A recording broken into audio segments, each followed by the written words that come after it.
श्री कृष्ण की वाणी मनुष्य को अपना जीवन कैसे जीना चाहिए। श्री कृष्ण की वाणी, जो मुख्य रूप से श्रीमद् भगवद गीता के माध्यम से व्यक्त हुई है, मनुष्य के लिए जीवन जीने का सबसे गहरा और व्यवहारिक मार्गदर्शन है। ये उपदेश जीवन के हर पहलू को छूता है, कर्म, ज्ञान, भक्ति और वैराग्य के संतुलन पर जोर देता है। यहाँ श्री कृष्ण के अनुसार मनुष्य को अपना जीवन जीने के मुख्य सिद्धांत दिए गए हैं।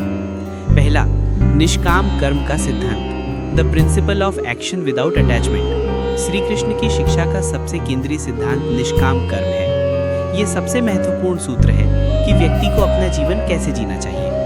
मूल मंत्र है कर्मण्येवाधिकारस्ते मा फलेषु कदाचन, यानी तुम्हारा अधिकार केवल कर्म करने में है, उसके फलों में कभी नहीं। जीवन का सार, मनुष्य को अपने कर्तव्य स्वधर्म को पूरी लगन, कौशल और निष्ठा से करना चाहिए। हमें केवल कर्म पर ध्यान केंद्रित करना चाहिए, ना कि उसके परिणाम यानी सफलता या असफलता पर।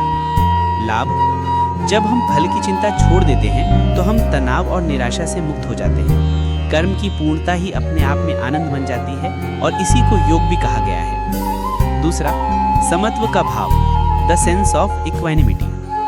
कृष्ण मनुष्य को हर परिस्थिति में शांत और स्थिर रहने की शिक्षा देते हैं।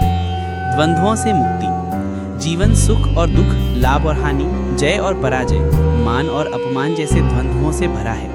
ज्ञानी व्यक्ति इन दोनों अवस्थाओं को समान भाव से स्वीकार करता है। अटल नियम, परिवर्तन ही संसार का नियम है। जब हम ये स्वीकार कर लेते हैं कि दुख स्थायी नहीं है, तो हम दुख के समय में भी विचलित नहीं होते और सुख के समय में भी अहंकार नहीं करते।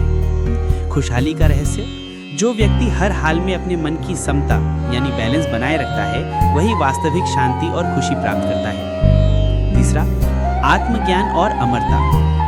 कृष्ण सिखाते हैं कि मनुष्य का वास्तविक स्वरूप शरीर नहीं बल्कि आत्मा है, जो अजर और अमर है।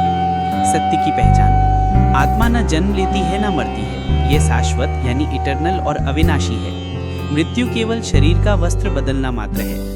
भय पर विजय, जब मनुष्य ये सत्य को जान लेता है तो वो मृत्यु के भय यानी फियर ऑफ डेथ और शोक यानी ग्रीफ से मुक्त हो जाता है। स्वयं पर विश्वास, व्यक्ति को अपनी क्षमता और श्रेष्ठता पर विश्वास रखना चाहिए और खुद को निराशा और निर्बलता से ऊपर उठाना चाहिए, क्योंकि मनुष्य अपने कर्मों से अपना भाग्य स्वयं बनाता है। पांचवा, मन पर नियंत्रण। मनुष्य का मन ही उसके जीवन में सुख या दुख का मुख्य कारण है। मित्र या शत्रु, कृष्ण कहते हैं कि मनुष्य का मन ही उसका मित्र है और शत्रु भी। जो मन को नियंत्रित करता है वो उसका मित्र बन जाता है, जो मन को अनियंत्रित छोड़ देता है वो उसका शत्रु बन जाता है।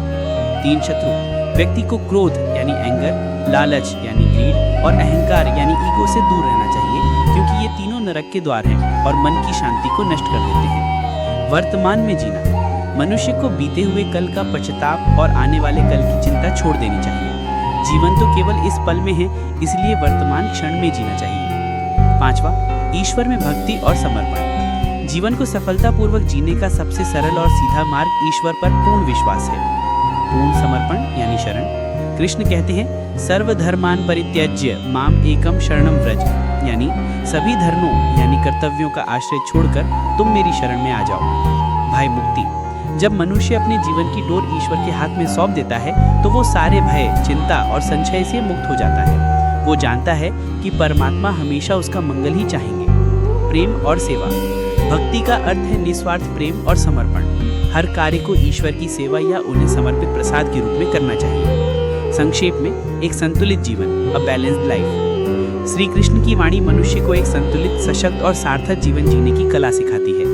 कर्मयोगी बने, दुनिया में रहते हुए अपना कर्तव्य पूरी कुशलता से करें, कर्मयोग। ज्ञानी बने, स्वयं को आत्मा माने और अजर अमर सत्य को जाने, ज्ञान योग। भक्त बने, अपने सभी